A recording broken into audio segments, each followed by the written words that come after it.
Hi guys, and welcome to Liam's Tech Guide. Today I'm going to show you a quick video on how to save battery life after you've updated to iOS 11.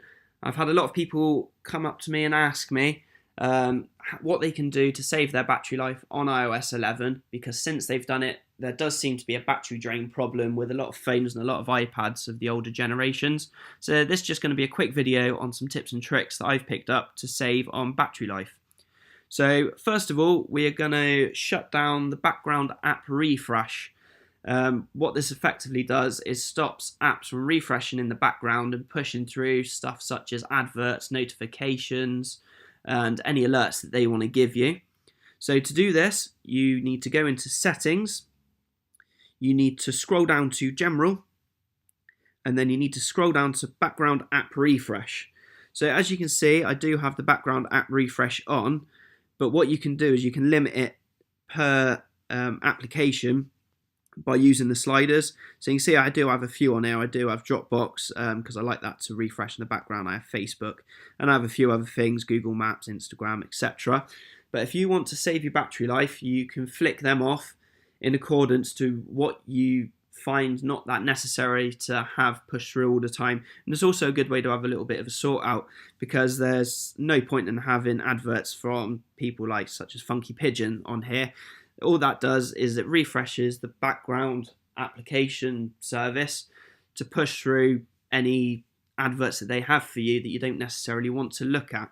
So by doing that, it will save your battery life. Secondly is location services.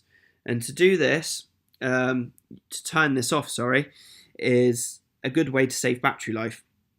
To do this, you need to go into your settings again, go down to privacy, and then you can see location services are on at the moment for me.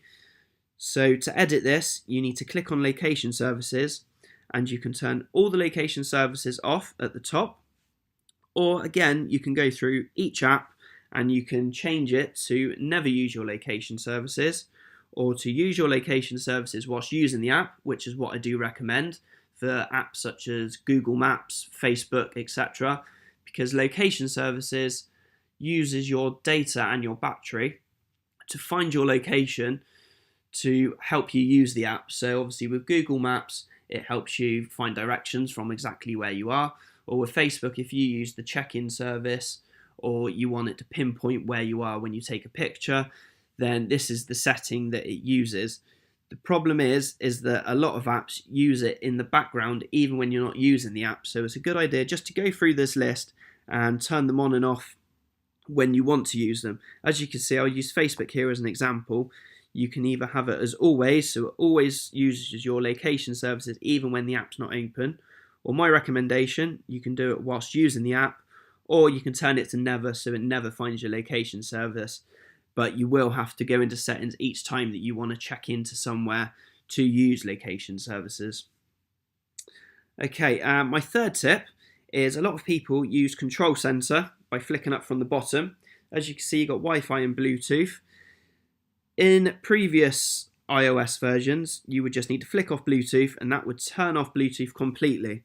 iOS 11 works different. Control Center only turns off Bluetooth in the aspect of it will only turn off being able to be searched for Bluetooth and allow new connections. So Bluetooth is physically still on in the background. To turn it off completely, you need to go into your settings. You need to go to General. Sorry, no you don't. You need to go to Bluetooth. And Bluetooth is off there because I do have it in airplane mode. If I take it off of airplane mode a second, and we'll do that again. So Control Center, you turn Bluetooth off just for an example. And you can see Bluetooth is still on even though I have turned it off. To turn it off completely, flick it to off and that will turn it off and it will save your battery life. Last but not least, another way to save battery life is via your emails and how they are pushed through to your device. So a lot of devices do have it set to fetch, and fetch basically checks the server or their server every 15 minutes or so, whatever you have it set to push through new emails. Obviously this uses data, and more importantly in this case it uses battery. So to turn this off, you need to go into settings, you need to go to accounts and passwords, and at the bottom you've got fetch new data. So as you can see here, I've got it as push. So what this does is it pushes data from their server to my iPhone constantly. When new emails are available on the server, it'll be pushed through to my iPhone. Obviously this is a good feature to have, but if you're trying to save battery life, it's not very good to always be checking their servers to push through new data to your phone. So to change this, you need to scroll to the bottom, and you can see I've got all my email addresses here. So we'll go with just Gmail, and you can set it to manually search. So when you physically open the email application, it will then search. Or if you want to leave it to fetch, you can change the way it fetches. So you can do it every 15 minutes, every 30 minutes, hourly, or you can set all your accounts to manually rather than singly going through them and set them to manually. And again, this will save battery life. So I will be doing a video in the coming months on iOS 11 in general and what changes that they've brought to iOS 11 and how you can get some of the old features back. So that will be coming soon.